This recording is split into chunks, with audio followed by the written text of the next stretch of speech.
Olá pessoal, sejam bem-vindos ao canal Complemente. Hoje temos a honra de receber aqui o monge Chotin, da nova tradição Kadampa. Prazer mais uma vez, monge, receber você aqui. Obrigado mesmo por pegar um pouco do seu tempo e disponibilizar para a gente falar sobre esse assunto que, de formas diferentes aqui, vamos abordar, eu e a Malu, mais uma vez, falando sobre esse assunto aí, que é a nossa paixão nos últimos 10 anos, né? Sim, Monge, muito obrigada. É uma grande honra receber você aqui no nosso canal. E eu vou começar por uma pergunta que é muito básica e muito curiosa. Uhum, Quando a gente fala de budismo, as pessoas já pensam naquele monge em posição de lótus, meditando, ou então uma pessoa muito em paz. uhum. E aí eu queria que o senhor trouxesse aqui, num primeiro momento, budismo é só meditação? Ah, legal. Obrigado por me convidarem. É um prazer estar aqui com vocês e conversar sobre esse aspecto que é tão interessante e trazer essa visão de Buda que é como se fosse um grande observador da mente. O Buda, quando começou a dar ensinamentos, ele deu ensinamento por observar a mente humana e nos ajuda a controlar e transformar a nossa mente. E o budismo é sobre isso. Então, dentro desse conceito, a meditação entra como uma ferramenta para essa transformação, como uma ferramenta para a gente controlar a nossa mente. E aí, pessoalmente, a apresentação que a gente compartilha dentro da nova tradição Kadampa é uma apresentação muito inclusiva, que ela precisa ser integrada ao nosso cotidiano. Então, sim, nós estamos. Pessoalmente, eu estou muito mais em paz do que eu era antes de começar a meditar, Uhum. o que é um bom Que sinal. bom, O né? que o que é um bom sinal. Mas, sinceramente, eu me vejo um pouco diferente do conceito que nós temos de alguém religioso, Uhum. desse monge que fala baixinho, que está Sim, sempre calmo, sim. sempre sereno. É, é Não é muito meu estilo. Eu entendo que o mais importante é a gente conseguir desenvolver mentes de amor, mentes de compaixão, uma mente de sabedoria e principalmente aplicada ao cotidiano, porque é muito fácil quando você está dentro de um ambiente de meditação, sim. você se Uhum. manter tranquilo, porque você está num ambiente seguro, com pessoas que estão procurando a mesma coisa que você. Exato. Só que o mais importante é o intervalo entre sessões, o intervalo entre meditações, que é onde a nossa vida acontece. Uhum. E aí, onde é que entra a meditação como nós é, utilizamos dentro da nova tradição Kadampa? Nós usamos uma sabedoria de 2.600 anos apresentadas de uma forma prática, com razões válidas, que a gente pode, não só pode, como deve refletir sobre, Uhum. até que a gente use essas razões válidas aplicadas à nossa experiência, aplicadas ao nosso cotidiano. E ao observar a nossa vida com essa sabedoria de 2.600 anos, naturalmente, estados mentais começam a surgir e a gente aprende a se concentrar neles. Uhum. E aí o que acontece? A nossa mente acaba se tornando cada vez mais amorosa, cada vez mais compassiva, Uhum. cada vez mais paciente. E aí, quando você vai se deparar com o seu dia a dia, você, ao invés de ter aqueles estalos instantâneos, aquela mente mais reativa às Uhum. situações, você cria um espaço mental para olhar para a situação e encontrar maneiras diferentes para lidar com o cotidiano. Perfeito. Então a meditação, ela nem só de meditação vive o budismo e nem só o budismo que usa a meditação. Meditação é uma ferramenta muito ampla, existem diversas técnicas que dão diferentes resultados. Dentro do budismo, nós usamos a meditação, que é uma contemplação e uma concentração, para fortalecer a nossa mente para que a gente possa vivenciar o nosso dia a dia. Uma das coisas que é muito importante dentro da nova tradição Kadampa, nós falamos que todos são bem-vindos. E Sim. nós não temos uma visão de converter ninguém ao budismo. Eu não tenho a menor intenção de converter absolutamente ninguém ao budismo. A única coisa que eu quero é tentar compartilhar uma sabedoria de 2.600 anos Uhum. para que vocês possam encontrar mais paz e felicidade dentro do seu cotidiano. Então é muito mais amplo. Legal, Então legal. a meditação é uma questão de treino. Totalmente, totalmente um treino. É uma outra forma de você entender o budismo, eu pessoalmente eu gosto de entender o budismo como um estilo de vida. O que significa você ter um estilo de vida saudável? Um estilo de vida saudável requer uma alimentação adequada e a prática de exercício. E você sabe que enquanto você estiver fazendo isso, você tem um estilo de vida saudável. A partir do momento que você para de fazer isso, você para de ter um estilo de vida saudável. Sim. E aí, quando você volta a fazer isso, você volta a ter um estilo de vida saudável. O budismo é a mesma coisa. É o treino da mente. Enquanto você estiver treinando a sua mente, usando os ensinamentos de Buda dentro do seu cotidiano, naquele momento você está tendo um estilo de vida budista. E aí, a partir do momento que você para, você deixa de ter o estilo de vida budista. Legal. Então, a meditação acaba funcionando como efetivamente o próprio treino da nossa mente. Legal. Você falou de felicidade, né? E eu fiz a lição de casa aqui, li o livro que você recomendou. Maravilhoso. Muito bom, espetacular. E fala muito sobre felicidade. Já tem a colinha aqui, já sei um pouquinho já da visão budista sobre a felicidade, né? E como nós somos psicoterapeutas, tem muita questão da a psicoterapia, na psicanálise, principalmente, ela trata a felicidade como um estado, né? Excelente. É uma situação específica que você está feliz, mas a felicidade plena é a felicidade contínua, né? Que aí eu não vou dar spoiler aqui, que eu queria que você falasse, mas é algo que o budismo prega bastante, né? Essa Sim. visão de fato você ter um estado de felicidade, né? Perfeito. E no final do dia todos nós queremos isso, né? Independente da situação que a gente se encontra, no final do dia todo mundo acorda de manhã querendo estar feliz, né? Lógico, perfeito. O máximo do tempo possível, de preferência para a vida toda, né? O que você pode falar sobre essa visão da felicidade no budismo? Interessante.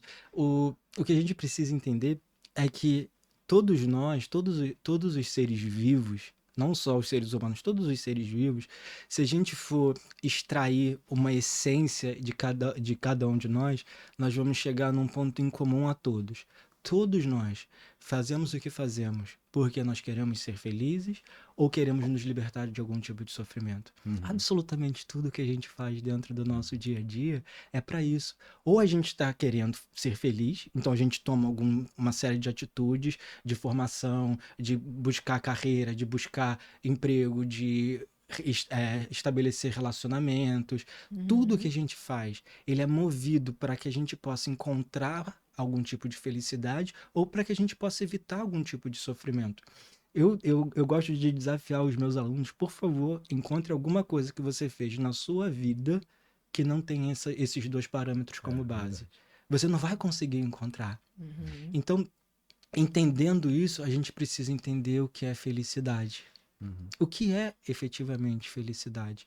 Se eu for fazer uma pergunta para vocês ou para qualquer pessoa que esteja assistindo, dá uma pausa e faz uma lista do que você acha que vai ser a sua fonte de felicidade. Faz uma lista, escreve, pensa, reflita sobre isso. Se eu te perguntar, o que falta para você ser feliz? O que você acha que falta para você ser feliz hoje? E aí, cada um de nós vai fazer uma enorme lista. Tá faltando isso. Aí a pergunta que eu te faço depois dessa lista é: qual dessas coisas pode efetivamente te fazer feliz? Qual dessas coisas nunca pode te fazer sofrer? Por quanto tempo também, né? E por quanto permanentemente, tempo? né? Por quanto tempo? Por quanto tempo cada coisa? Quanto tempo? Eu amo isso. Vamos supor, muitas pessoas querem ter um relacionamento novo. Aí você encontra uma pessoa nova, maravilhosa, vocês têm química, o papo é gostoso, vocês se entendem em todos os aspectos. Ponto. Entendemos o que eu estou querendo dizer. Vocês se entendem muito bem em todos os aspectos. Ponto. Tá ótimo. Vamos manter o family friendly. Quanto tempo até isso virar uma fonte de ansiedade? Quanto tempo até você sofrer porque você não quer perder? Quanto tempo? Quanto tempo isso vai durar? Então, essa lista que cada um de nós fazemos, ela não pode nos fazer felizes. Então, a gente precisa entender qual é a fonte de felicidade. E esse livro começa com a primeira frase dele: devemos saber que paz interior ou paz mental é a fonte de toda a nossa felicidade. E aí a gente precisa questionar. Um dos ensinamentos, Buda, quando ensinava, ele dizia algo que eu repito sempre nas minhas aulas. Você não deve aceitar os ensinamentos de Buda só porque Buda está falando. Então não é porque tem um monge careca falando aqui com um tom de voz tão descolado que você vai acreditar no que eu estou falando. O que a gente precisa fazer é ver se usar raciocínios válidos e a nossa própria experiência para validar qualquer ensinamento. qualquer coisa que eu disser para vocês, vocês precisam perceber se tem uma razão válida atrás daquilo e colocar em prática para ver se realmente funciona. Isso aí. Então, imagina que você está na melhor das situações, num encontro em família, com seus amigos. Você está nas melhores pôr do sol, praiana, gostosinho, tudo maravilhoso. Surge um pingo de raiva. Alguém faz uma crítica ao que você fez. O que acontece com toda a sua fonte de felicidade? Sim. Acaba. Acaba. Vai pelo ralo, né? Acaba. Por quê? É. Porque naquele momento a sua paz interior cessou. A raiva tomou conta e ela destruiu. Exteriormente, a sua lista continua checada. Tá aqui, ó. Eu tenho tudo isso. Sim. Mas algo tá me faltando. Eu perdi alguma coisa e com isso a minha felicidade foi embora. E o que a gente perdeu? A paz interior. Ao passo que, se você estiver em paz, você consegue se imaginar em paz e sofrendo ao mesmo tempo? Então, se você estiver em paz, independente da sua situação exterior, você está em paz. Você não está sofrendo. E aí você tem, inclusive, mais espaço interior para observar a situação de uma forma mais ampla e buscar soluções exteriores, soluções práticas. E aí a gente precisa entender. Paz interior é a fonte de toda a nossa felicidade. Porque sem paz interior, não tem nada exterior que possa nos fazer feliz. Isso precisa ficar muito claro. E se a gente entender isso, a gente vai direcionar a nossa vida a cultivar paz interior. E aí, vinculando com a pergunta que a Malu fez antes, né, da meditação, né? A ferramenta, né? É a academia que o senhor comentou, né? Perfeito. Se você não treinar, né, a mente, você não vai conseguir chegar nessa história de felicidade, né? A paz. Exatamente. E aí, uma coisa que é muito interessante também a gente olhando dentro do nosso treino, vamos chamar de treino mental, porque é como eu observo o budismo. Eu me considero um praticante. Eu não me considero um religioso, eu me considero um praticante. Então, dentro desse treino, se você, vamos trazer para um treino de corrida. No começo, você consegue caminhar meia hora. Ótimo. Conforme você vai caminhando meia hora, vai chegar um momento onde você vai conseguir correr 15 e caminhar 15. Mas vai chegar um tempo onde você vai conseguir correr uma maratona. É uma questão de treino, ou seja, a gente entende que o resultado virá gradualmente. A nossa capacidade de se manter em paz também virá gradualmente. Não é porque você está ouvindo um monge falar, leu um livro, sentou toda plena e agora estou em paz, eu estou pronto para o mundo. Não é isso. Estou resolvido. Acabou. Milagre não está tendo. Não está tendo. Eu acho que assim, o verdadeiro milagre hoje é você ter a capacidade de se manter em paz frente às adversidades da vida que não nos faltam. Não nos faltam. Até por isso a Malu tem uma pergunta especificamente sobre isso, né? É, justamente por isso, né? Meditação é algo que as pessoas são um pouco... Elas adoram, acham super legal, mas por não conhecerem, acham que é aquele estereótipo da pessoa em posição de lótus, super evoluída, e elas falam, não, isso não é pra mim. Assim, não, ok. Ou então já tentei e não tive uma experiência legal, porque eu não consegui, fiquei pensando na conta que eu tinha que pagar, no que eu ia fazer amanhã. E aí, como eu não sabia como fazer, entendi que aquilo ali não é pra mim. Isso é uma coisa que eu escuto muito. Legal. Então, eu queria que você trouxesse aqui como iniciar a meditação, né? Iniciar nesse caminho. Legal, maravilhoso. Eu acho que hoje a gente tem uma... Novamente, como meditação é uma coisa muito ampla, existem diversas práticas de meditação e diversas metodologias. Eu conheço aquela que eu pratico e aquela que eu ensino. E aí, tudo que a gente precisa é estar acordado para meditar. Se você estiver acordado, já está funcionando. Se você, eu gosto de brincar, a gente pode começar, por exemplo, com uma meditação respiratória, super simples, super simples. Então, se você está respirando, que eu acredito que está acontecendo, senão a gente vai ter outro problema. Então, se você tá respirando, você pode começar a tentar se concentrar na sensação que o ar provoca ao entrar e sair de suas narinas. Ótimo, você está começando a fazer isso. Porque o que acontece? a nossa mente, ela tem a natureza do movimento. É muito difícil a nossa mente ficar estática numa coisa só. Então é natural que quando você começa a pensar em alguma coisa, você começa a pensar na lista de compras, no que aconteceu em Uhum. 2017, no que vai acontecer no semana que vem. E aí muitos pensamentos surgem.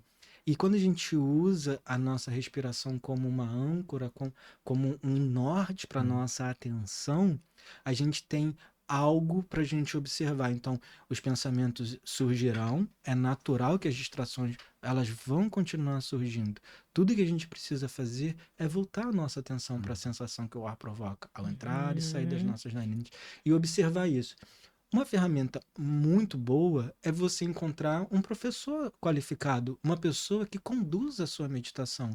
Da mesma forma, eu posso pegar meu tênisinho e começar a caminhar Sim. para começar a correr. Mas se eu parar perto de alguém que já corre, É outro nível, né? é outra coisa. Porque a pessoa sabe quais são as minhas dores, elas sabem quais serão as minhas dificuldades e sabe como otimizar o meu resultado. Sim, já passou por Já isso, passou né? por isso. Então, quando você confia em alguém que tenha, que tenha como integrado na vida dela a prática de meditação, vai ficar muito mais fácil. Então, se você encontrar, primeiro, encontre alguém que apresente uma meditação que faça sentido para você. Isso é o mais importante. Um estilo de meditação que faça sentido para você. Esse ponto é importante, né? Porque nem toda meditação funciona para toda pessoa, né? Perfeito. A gente estava comentando, né? Eu, por É. exemplo, tenho uma facilidade com chamata, né? Que é a Aham. respiração, né? A Perfeito. Malu já tem mais com É. visualização. Então, Perfeito. Eu acho que é isso. Não, encontre uma que faz sentido para você. Permita-se se desenvolver. Permita-se compreender que o seu desenvolvimento será gradual, sabe? Então, motive-se mais a fazer do que se cobre. Se cobre um pouquinho menos, assim, bem menos, quase nada. Quase O que nada. vier é lucro. É isso. E, na verdade, se motive a fazer. Então, encontre alguém que apresente uma meditação que funcione para você. Encontre uma técnica que funcione para você e permita-se fazer. Dê-se o tempo necessário. Pratique durante um pouco mais de tempo. Eu queria voltar só no ponto do pensamento, que eu acho que isso também é uma outra coisa que não fica muito claro, né? A gente acha que o sentar para meditar, ou meditação guiada, ou chamata, ou o que for, é como se a gente não pudesse permitir que o pensamento não viesse, né? Então, o que você está trazendo aqui é que o pensamento vai vir. Isso. A gente só tem que deixar ele passar e não entrar na ansiedade dele, Perfeito. né? Perfeito. Voltar para a respiração e falar, tá bom, ok, conta, eu sei que tenho que pagar você, mas agora não. isso, a ideia de não Volta. seguir, né, Monge? Perfeito. Por exemplo, a gente está conversando aqui, a gente tem, parte da nossa mente tem consciência de tudo que está acontecendo ao redor. A gente sabe que tem uma televisão aqui, tem a equipe aqui atrás, mas a nossa atenção, a maior parte da nossa atenção está aqui nessa troca. Então as coisas continuam acontecendo. Então a gente às vezes tem uma ideia de que a gente precisa parar tudo para meditar. Eu vou contar um segredo para você, não vai acontecer, tá? Spoiler da vida. Você não vai chegar nesse ponto onde você tem um silêncio absoluto, uma paz interior perfeita para você meditar. Um externo perfeito, Um né? externo Afinal perfeito de contas, não vai ter, Não vai né? acontecer. Então a gente precisa aprender a integrar isso dentro da nossa meditação. E existem algumas diferentes meditações dentro. Por exemplo, se você acessar qualquer plataforma de streaming, você consegue acessar, por exemplo, as meditações que tem lá da Nova Tradição Kadampa.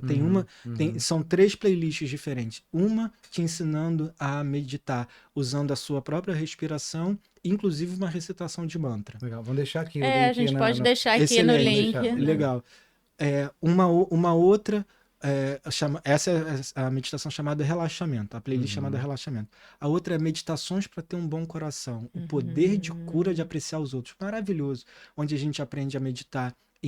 Aí a gente usa bastante visualização, onde a gente aprende a desenvolver a nossa equanimidade, uma mente mais equilibrada com relação aos outros, compaixão e amor. A gente usa visualizações para meditar nesses estados mentais.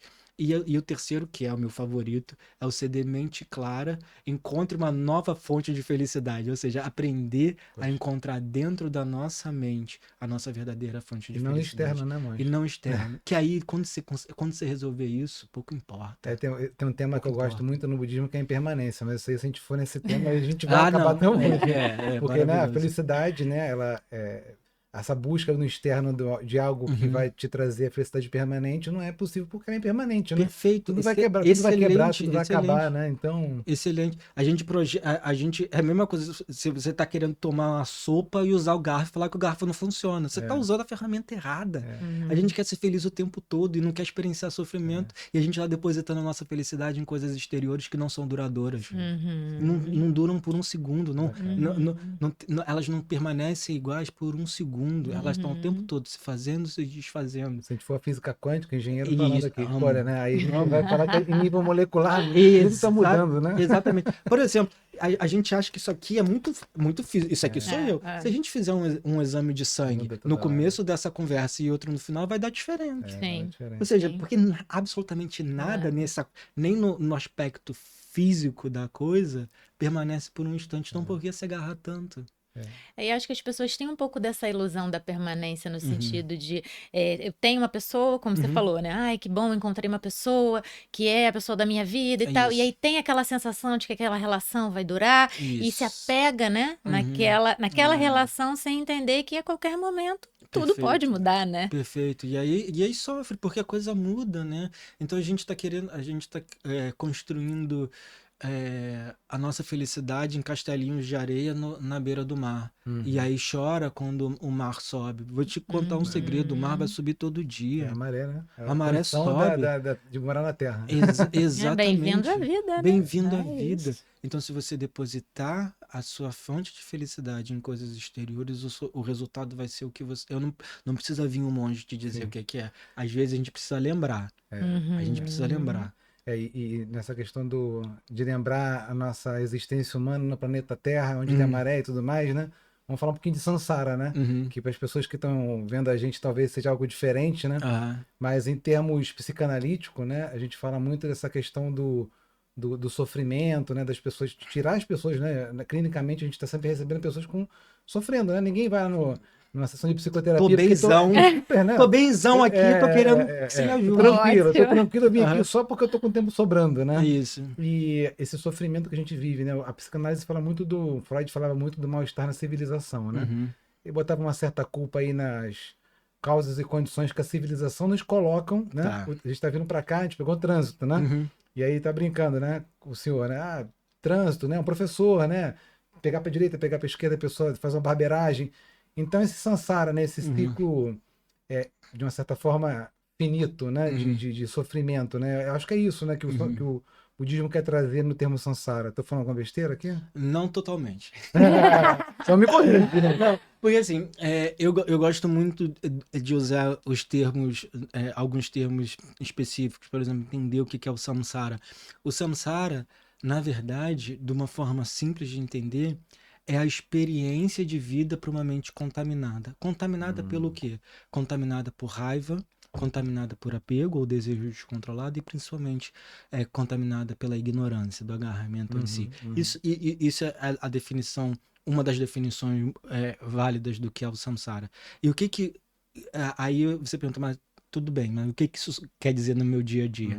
Por exemplo, quando nós vivenciamos a nossa vida, as nossas experiências com uma mente contaminada por raiva, a gente entende que, por exemplo, quando você está com raiva de alguém, eu amo esse exemplo, quando você está com raiva de alguém, você está com muita raiva de alguém, e aí aparece a pessoa. Quando a pessoa aparece, a mente chega a ferver, fica fervendo, e aí a pessoa passa e nem olha na sua cara. Ela nem olha, ela passa direto. E aí o que a gente fala? Ah lá, ó, é por isso que eu tô com raiva dela, nem falou comigo. Aí ela volta, olha pra você, ah, bom dia, não te vi. O que você vai falar? Falsa. Falsa. Aposto que me viu. Aposto que me viu. E agora tá justificando. Por que acontece? A nossa mente de raiva construiu uma pessoa cheia de falhas. Completamente desprovida de qualquer bondade. E aí acreditar nessa pessoa que a minha raiva cria, esse é o meu samsara. Mas aí a nossa raiva cria isso de acordo com o nosso entendimento. Então, quando a gente olha para o outro e constrói essa pessoa, na verdade isso vem da gente. Perfeito. É um reflexo do nosso estado mental. Isso é muito simples de observar. Quando, por exemplo, vocês estão casados. Não quero criar nenhum atrito. Mas, por exemplo, eu preciso de ajuda para isso. Já tá ótimo. Mas, por exemplo, como é que o seu parceiro aparece quando você tá bem, quando você tá em paz? Até bonito fica. Se você perguntar pra minha mãe, ela me acha lindo. E vai dizer o contrário pra ela. Ela me acha lindo. Por quê? Porque a minha mãe me ama. Então, quando a nossa mente tá bem, as aparências são outras. O mundo que aparece é diferente, como um reflexo do nosso estado mental.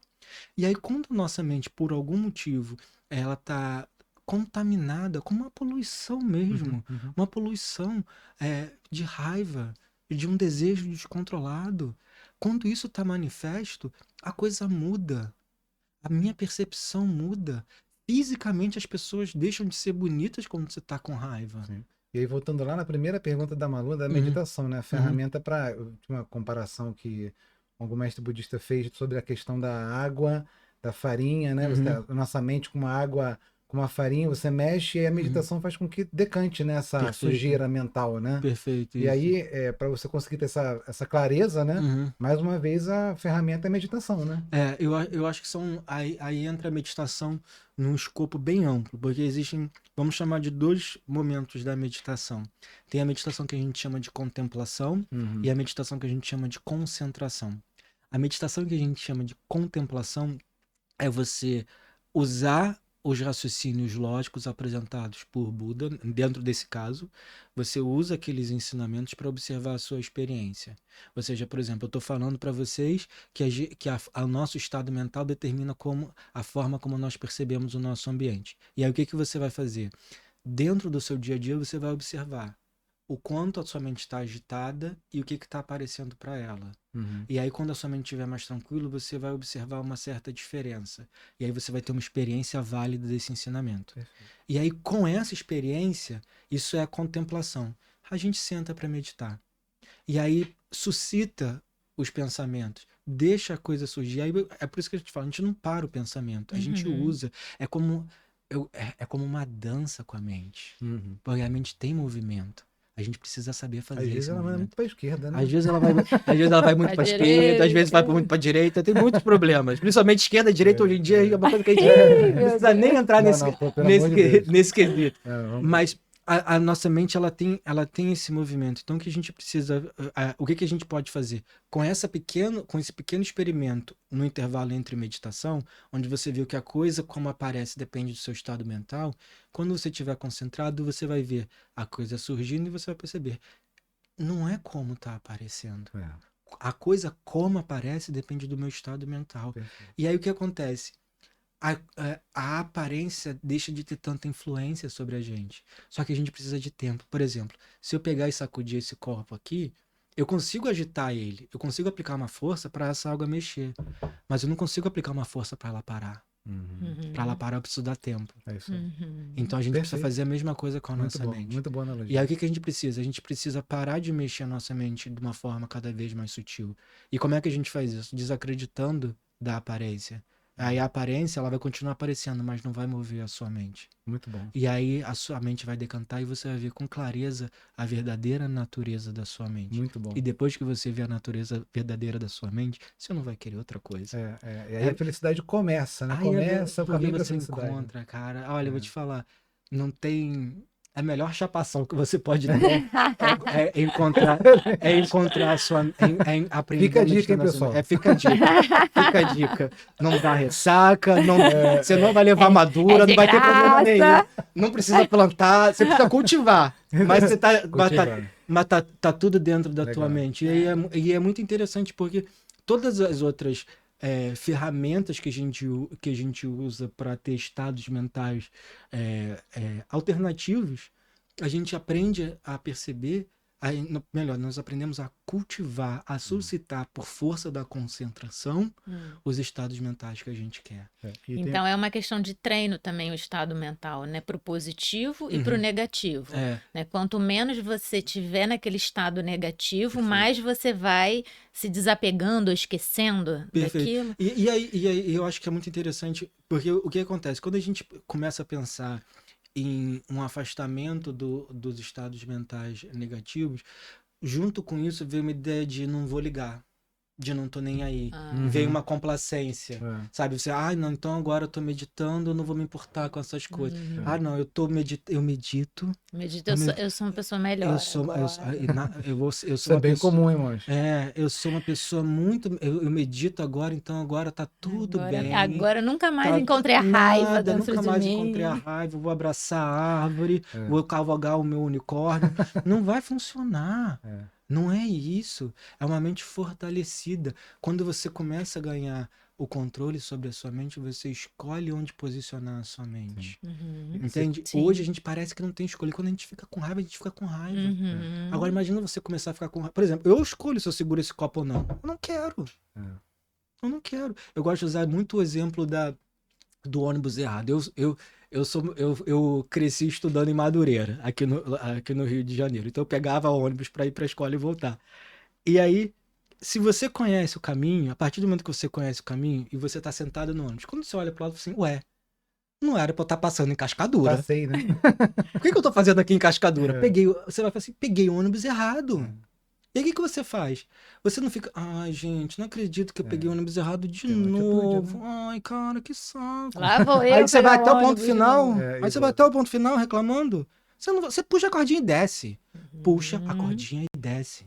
Quando você se pegar com raiva, puxa a cordinha e desce. Muito bom. Porque pra onde você vai, pra onde a sua raiva vai te levar, vai ser destrutivo pra você e pros outros. As pessoas tendem a se vitimizar, né? Eu acho que é uma da condição humana hoje em dia, né? Mas sem querer criar polêmica, né? Mas as pessoas estão se vitimizando mais hoje, eu acho, talvez. Né? Eu sempre, desde o começo, aí é totalmente Cal Sanchote falando. Eu desde o começo, todas as vezes que eu falava assim, as pessoas, eu me corrigia, eu falava assim, eu também. Sim. Eu também então, assim, é natural que às vezes a gente tenda a se vitimizar. Porque o que acontece? Nós temos uma visão, ou talvez o nosso inimigo principal, e aí vocês teriam que me convidar de novo para falar sobre só sobre isso. É uma coisa chamada autoapreço, uma visão autocentrada. O que é isso? A nossa visão autocentrada do mundo, ela é a verdadeira fonte de todo o nosso problema e todo o nosso sofrimento. Nunca são os outros. Eu não lembro quem foi o filósofo, o inferno são os outros. Não é. O inferno, quem cria sou eu. É o meu autoapreço, a minha visão autocentrada, essa visão exagerada. E para esse veneno mental do autoapreço, absolutamente nada e ninguém é bom o suficiente. Nem você. Essa é a minha... Desculpa de cortar. Essa é a minha frase, assim, da vida. O Fabiano até fala, vem você falar isso de novo. Sempre começa na gente. Perfeito. Sempre. Né? Perfeito. Não tem. Não, mas isso... Não tem. Perfeito. Sempre começa na gente. Perfeito. Isso é essencial, porque quando a gente... Porque o que acontece? Quando começa pela gente... Por exemplo, vamos imaginar que tenha mais uma mulher aqui. E aí, vamos supor que você não tá bem com essa mulher. E aí ela fala assim, estou com cólica. E o Fabiano fala assim, poxa, que chato. Quer um chocolate? A gente não sabe como é que vai lidar com isso. E aí, o que você vai fazer? Porque você entende o que é uma cólica, você entende a dor, você vai falar assim, toma aqui um remédio. Por mais que você não goste da pessoa, você entende a dor. Quando você entende a dor, você ajuda. Sim. Então, quando você entende a dor da minha raiva, quando eu entendo o meu orgulho, o meu autoapreço, eu falo assim, eu entendo o que está acontecendo comigo, eu entendo o mal que isso está me fazendo. E aí eu olho pro lado e falo assim, cara, eu preciso ajudar essa pessoa. Eu quero pegar um ponto aí, você falou de dor, né, de saber sofrimento, né? E as pessoas têm uma visão um pouco errada do karma, né?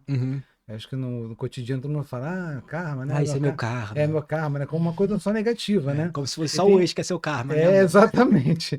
E aí tem um filme que eu gosto muito, a Malu sabe que eu já vi várias vezes, que é o Estou em Casa de Benjamin Button.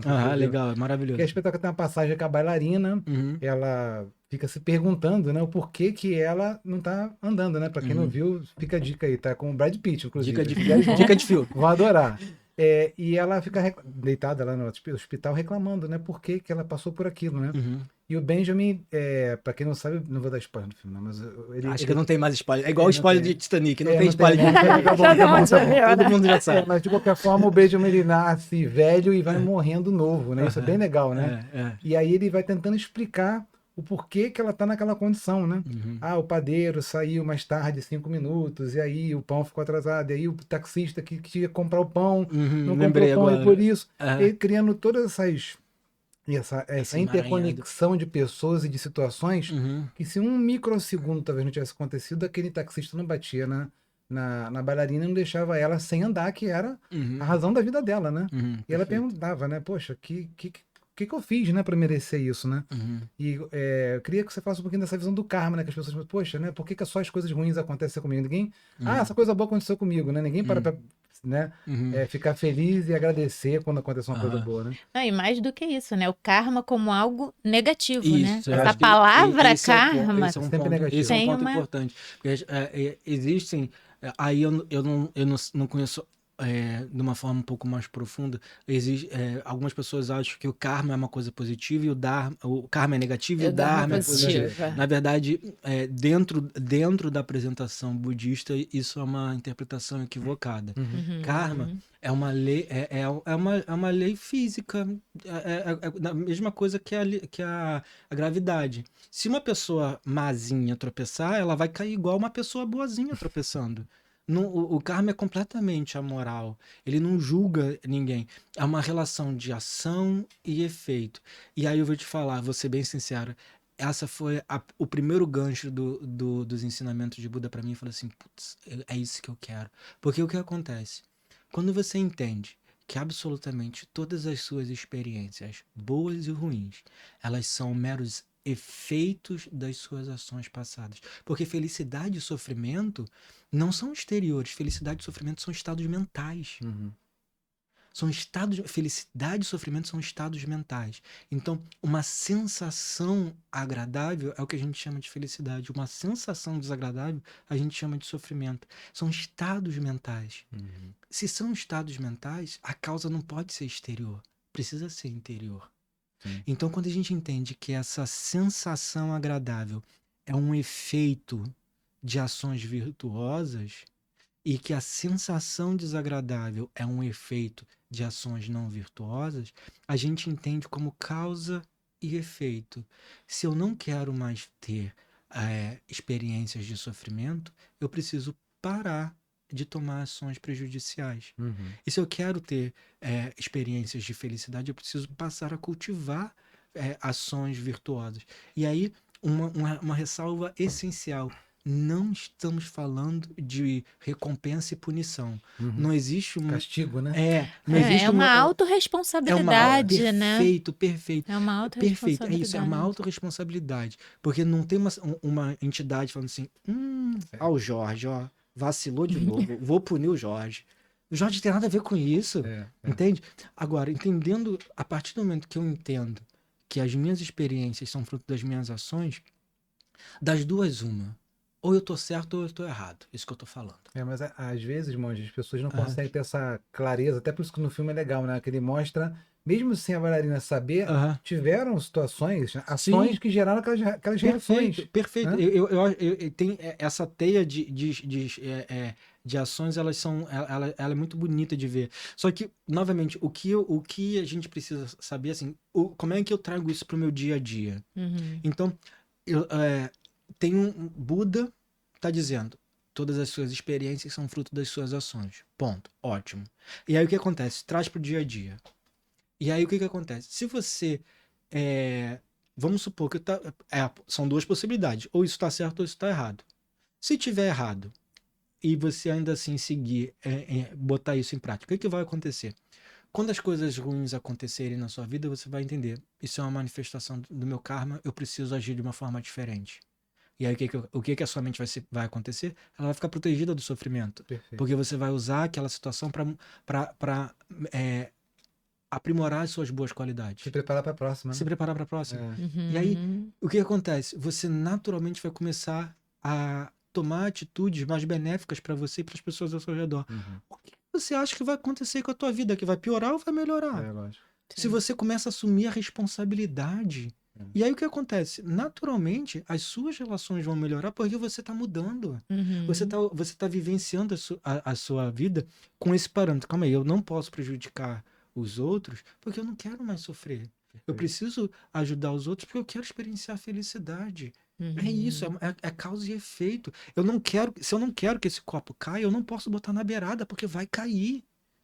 Vai cair, não é porque, alguém derrubou Logo meu copo. comigo, né? Logo comigo. Não bota na beirada. E aí você vai parar de experienciar.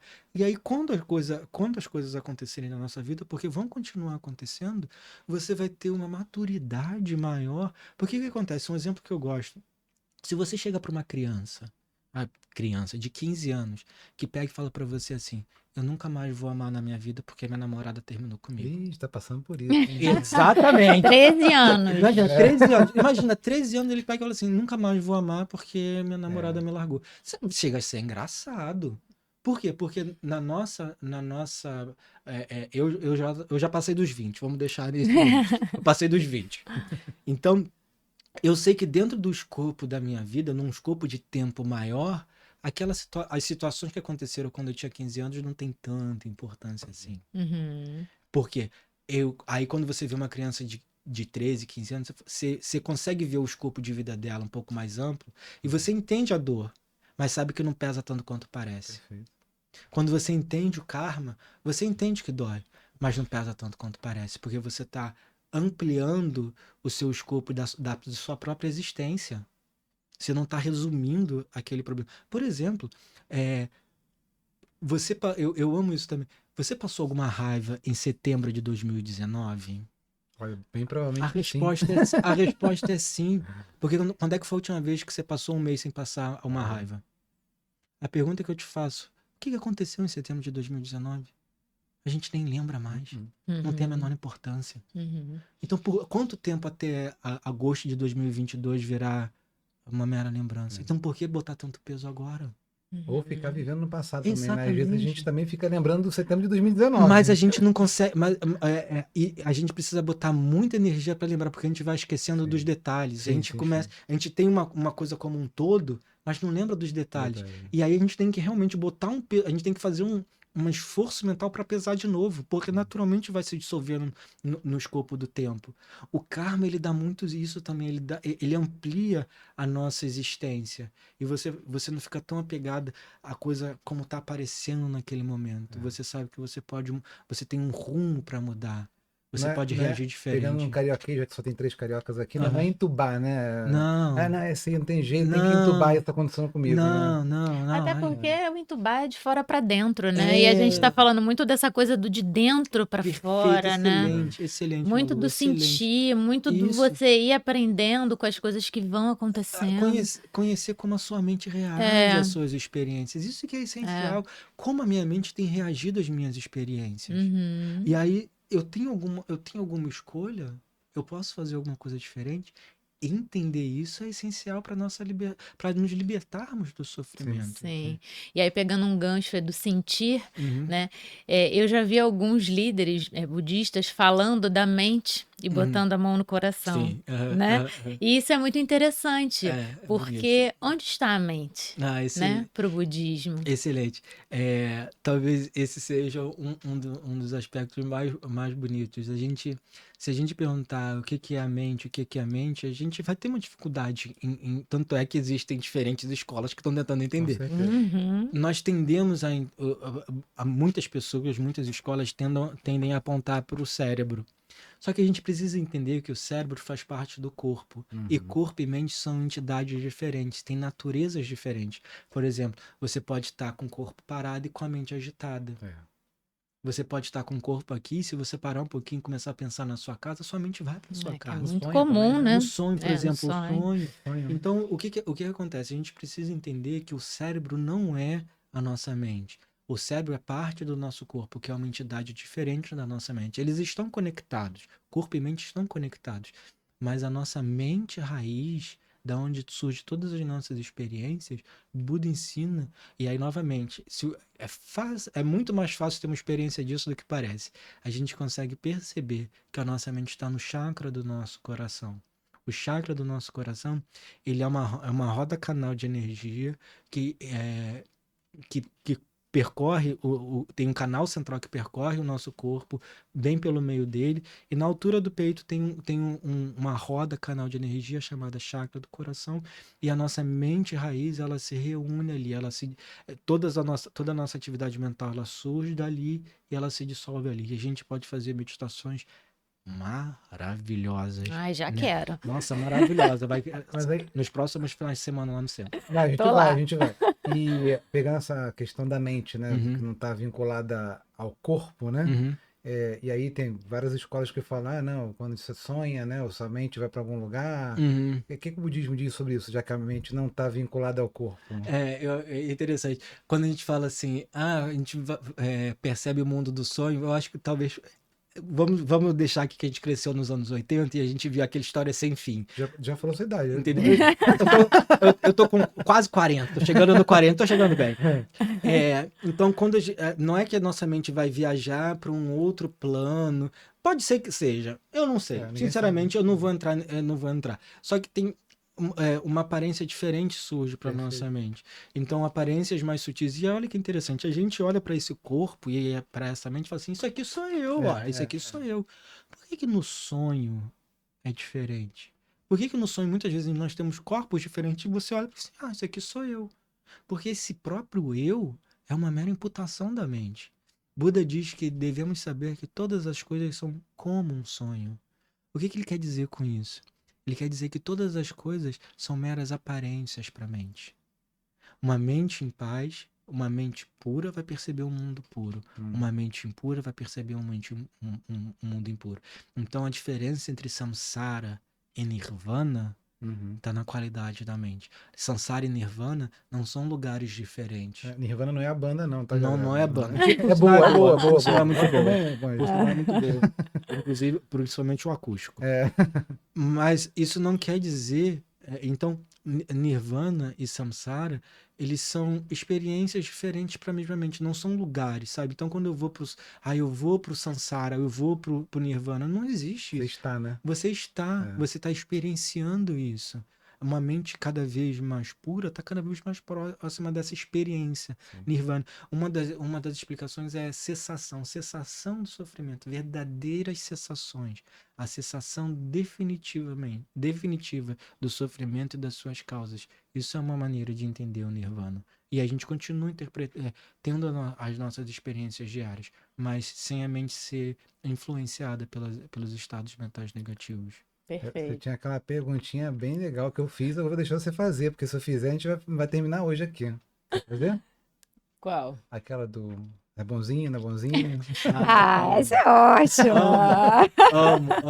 Essa é ótima. Vou falar por que, para o pessoal entender, né? Por que eu passei para a Malu, né? Porque eu passei por uma situação onde trabalho, onde as pessoas viam budista, né?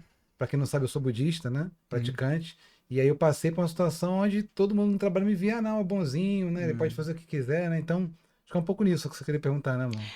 As pessoas têm essa questão, né? Não só do monge, né? Ser aquela pessoa iluminada, mas o budista ser aquela pessoa boazinha, que tá sempre Aceita achando tudo. tudo ótimo, que tá, né, mais naquela linha do namastê do que... É chato.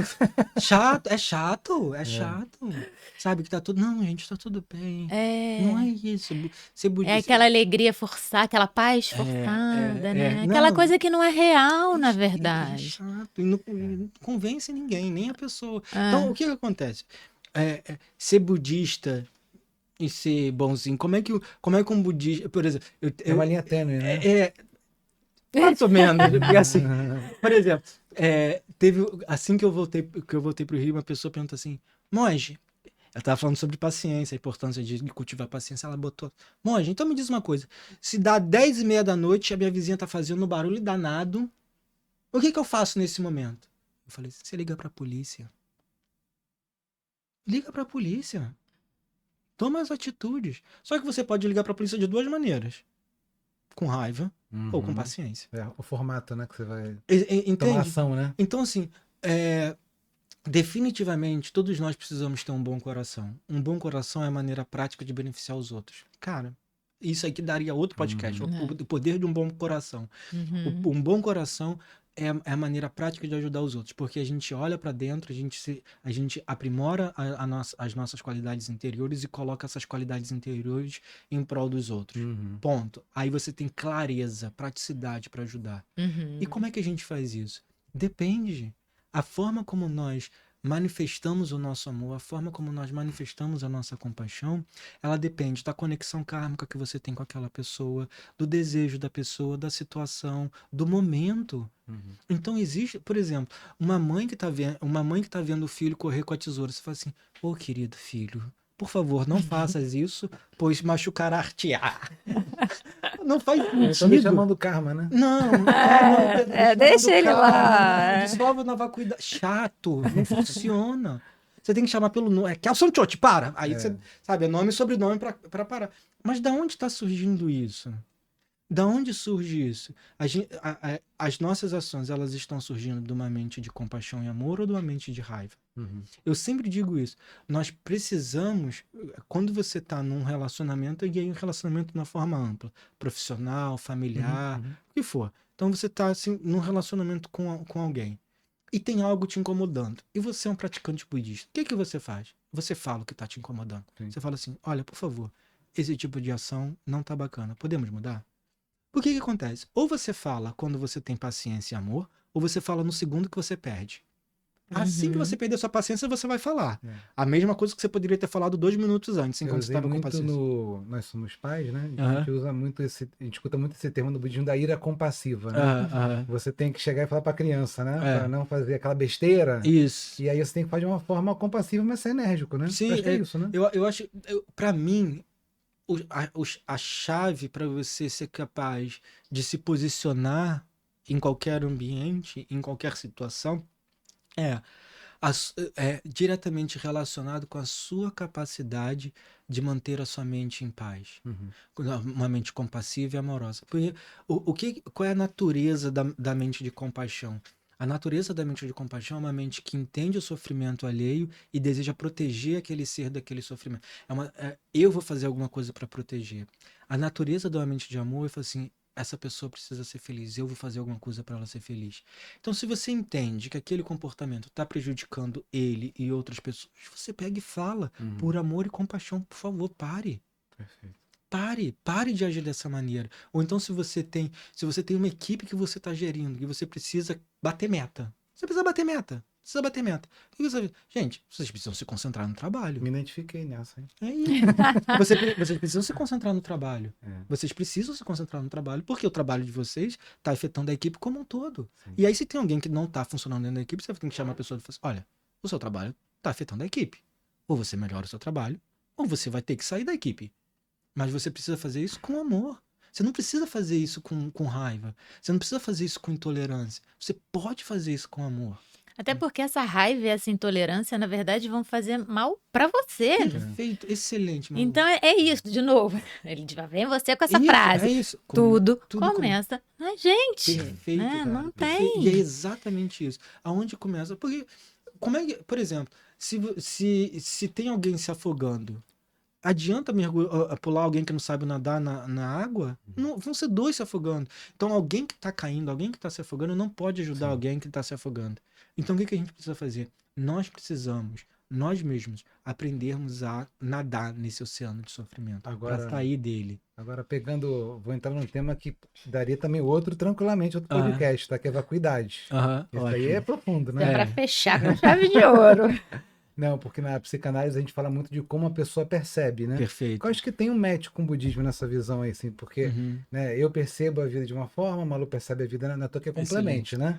Feminino, masculino, né? O masculino percebe mais de uma forma, o feminino percebe mais de outra. Perfeito.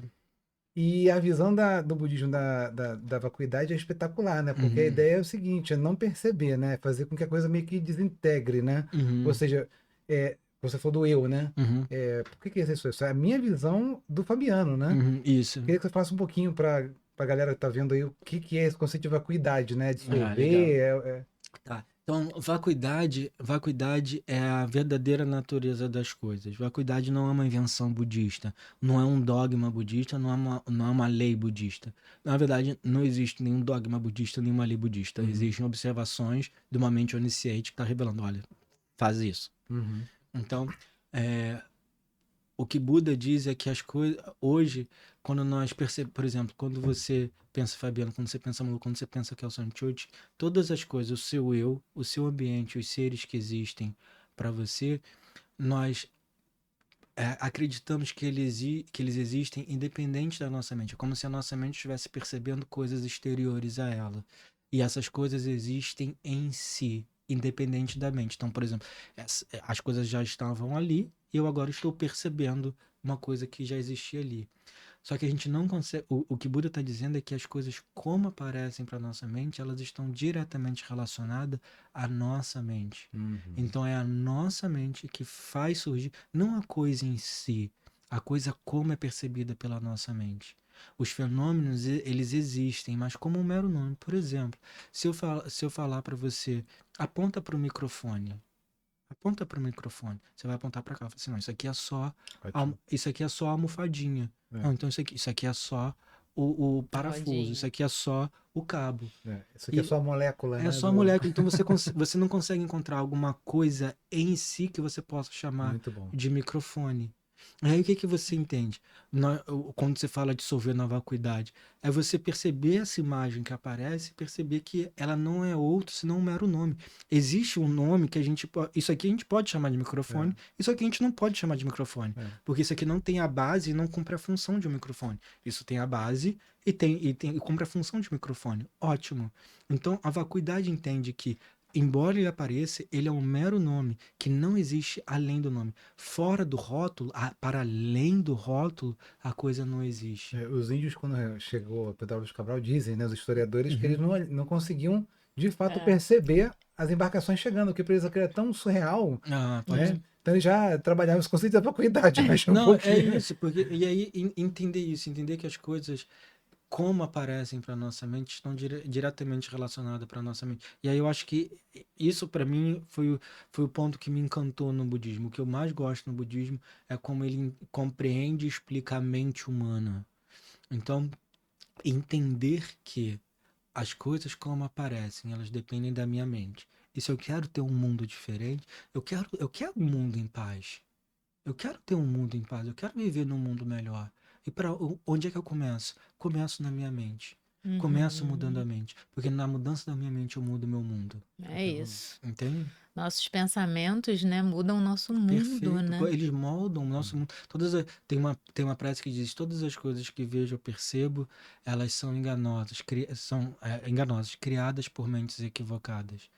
Ou seja, a minha mente de raiva cria uma pessoa cheia de falhas. A minha mente de desejo descontrolado cria uma pessoa cheia de qualidades. Essas duas pessoas, elas não existem para além da mente que está criando elas. Muito bom. Muito bom, sensacional. Infelizmente, a gente está chegando no final. Ficaria aqui umas 3 horas fácil, né? Tem uma assim, para... A última saideira. Saideira. Não estamos num bar, né? Mas caraca, tem que ter a saideira. Tem que ter a saideira. Eu acho que é o mínimo. Ou chorinho. E esse tema é um tema assim que as pessoas podem achar meio mórbido, porque falar de morte, né? Mas eu também amo também, tá, monge? Só que é um tema que eu tenho que trabalhar bastante ainda, sendo bem sincero. E a psicanálise a gente fala muito da pulsão de morte, né? As pessoas sempre tentam fugir da morte, né? É lógico, né? Pô, lógico que não tenta fugir da morte, né? Todo mundo quer fugir da morte, né? Adiar a morte, né? Mas essa questão de repelir, né? Em termos de pensamento, em termos de... Né? Você não quer ver nada que te remeta à morte, lógico, né? E nas práticas budistas... me corrija se eu estiver errado, é o contrário, né? Você quer trazer justamente para entender que a preciosa existência humana, né? Estamos aqui para fazer o melhor que podemos fazer, cada dia que passa mais. Então, eu queria que você falasse um pouquinho, né? Pô, parece meio papo de... dois psicoterapeutas, papo de doido, né? Pô, você tem que trazer a morte para o presente, né? Na verdade, é isso mesmo? É muito interessante, porque Buda deixou 84 mil ensinamentos. E aí, por volta do ano 1000, um indiano foi para o Tibete chamado Atisha. E ele apresentou esses ensinamentos numa sequência de ensinamentos. Porque Buda ia respondendo. O primeiro podcast foi criado por Buda Shakyamuni na Índia há 2.600 anos atrás. Então ele ia respondendo as perguntas das pessoas. Esse grande mestre indiano no Tibete, chamado Atisha, ele deu uma sequência de ensinamentos, que a essa sequência ele chamou de Lamrim. O Lamrim, ele são algumas meditações que a gente precisa fazer na sequência. Então, a primeira é para reconhecer a preciosa oportunidade que nós temos. Então, nós precisamos contemplar e nos concentrar em perceber que hoje, nós, como seres humanos, nós podemos fazer o que quisermos. Nós temos uma oportunidade incomparável, extremamente preciosa, extremamente rara, extremamente valorosa, porque ela pode nos dar a própria iluminação, a própria libertação do sofrimento. É um momento muito crucial no escopo da nossa existência. Ter uma preciosa vida humana é muito raro, muito precioso e muito fundamental. Ponto. Só isso já dava muita coisa. E aí, a segunda meditação é a meditação da morte. Para que a gente entenda que essa preciosa oportunidade pode acabar assim. A gente está conversando aqui, eu não sei se quando esse podcast for ao ar, essa conversa for ao ar, se os três vão estar vivos. Sim, sim. A gente não sabe. E aí o que acontece? Porque a gente repele, que é o natural, quando a nossa próxima morte chegar, a gente vai achar que uma coisa não natural está acontecendo. A gente vive o tempo todo pensando, eu não vou morrer hoje não é o dia que eu vou morrer, hoje não é o dia que eu não posso morrer, eu tô muito ocupado para morrer hoje. Só que a gente não tem a menor escolha sobre isso. E por conta disso, a gente acaba postergando o que a gente pode efetivamente fazer com a nossa vida. Por exemplo, se você vai fazer uma viagem e sabe que você vai passar uma semana, sei lá, no Caribe, e tá chovendo, você vai ficar dentro do quarto do hotel? Ou você vai pegar a chuva do Caribe? Porque você sabe que vai acabar. E você precisa extrair o máximo daquilo. Quando a gente entender que a preciosa vida humana vai acabar, a gente vai querer tirar o máximo dela. A gente vai transformar a morte, o que eu sempre gosto de dizer, a morte coloca a nossa vida no lugar.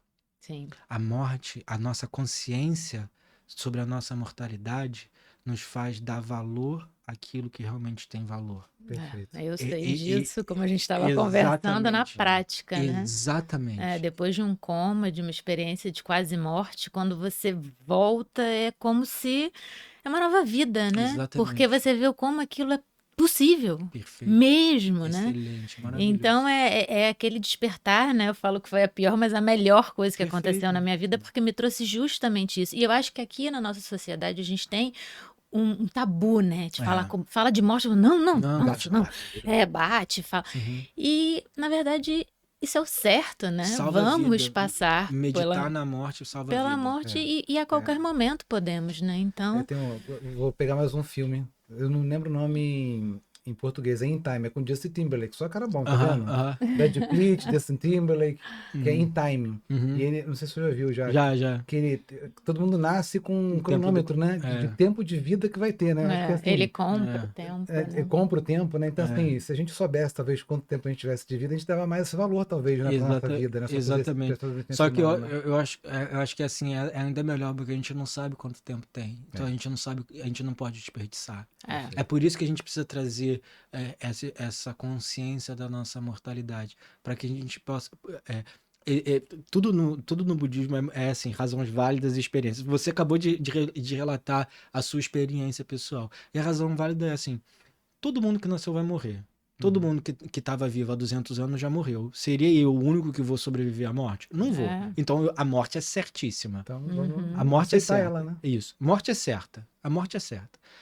A hora da morte é completamente incerta. Total. Completamente incerta. A gente não sabe quantas pessoas morrem novas, quantas pessoas morrem. Sim. Eu tinha 30 anos no auge, achando que era super mulher, de repente... Exatamente. Ou seja, a hora da nossa morte é completamente incerta. E na hora da morte e depois dela, só uma mente em paz pode te ajudar. Espetacular. Entendendo isso, esses são os 3 pontos sobre a morte que são essenciais. Primeiro, a morte é certa. Segundo, a hora da morte é completamente incerta. E terceiro, na hora da morte e depois dela, só uma mente em paz pode te ajudar. Só a paz interior pode te ajudar. E aí o que a gente precisa fazer? Usar hoje todas as nossas experiências para conduzir ou suscitar, cultivar a nossa paz interior. E aí a gente precisa usar, sinceramente, todas as ferramentas que nós tivermos, seja psicanálise, seja meditação, Sim, tudo tudo é tudo válido, para né? você encontrar a sua paz. Então, por favor, se tem uma coisa que eu queria deixar de pedido assim para quem está assistindo, por favor, encontre um bom professor de meditação, reflita sobre a importância de um caminho espiritual, não um caminho religioso, um caminho espiritual, algo que revele para você como você pode controlar a sua mente, como você pode diminuir a sua raiva, como você pode aumentar o seu amor, como você pode aumentar a sua compaixão, como você pode diminuir as suas mentes negativas. Se você encontrar um método que está fazendo isso para você, ótimo, excelente. Mas, por favor, façam, porque a gente não tem tempo a perder. Puxa a cordinha do ônibus, eu vou guardar essa. Hein? Puxa a cordinha do ônibus, puxa a cordinha do ônibus, cara. Perfeito. Desce do pensamento errado, solta e alinha aí. É muito interessante porque nós sempre temos alternativa. Mesmo quando parece que não temos. Legal. A gente sempre tem uma escolha. Legal. Sim, Ela muitas desce aí, porque, infelizmente vamos ter que terminar, né? Nossa, foi assim uma experiência sensacional. A gente falaria aqui por muito tempo, mas eu acho que a gente conseguiu trazer com muita clareza e muita leveza, né? Isso que é mais importante. Alguns pontos, né, que o budismo, né, traz e que as pessoas às vezes nem param para ver ou para escutar. Então acho que a gente conseguiu trazer. Legal. Monge, muito obrigada, Obrigado mesmo. de verdade, de coração. Obrigado Foi vocês por pela- ter vindo pela aqui. oportunidade, pelo espaço. Bem legal, obrigado. Começamos bem aqui. Então, pessoal, muito obrigado pela audiência de vocês. Esperem que tem mais coisa boa por aí, tá? Paz e saúde mental para todos aí. Um beijo, até a próxima. Tchau, tchau.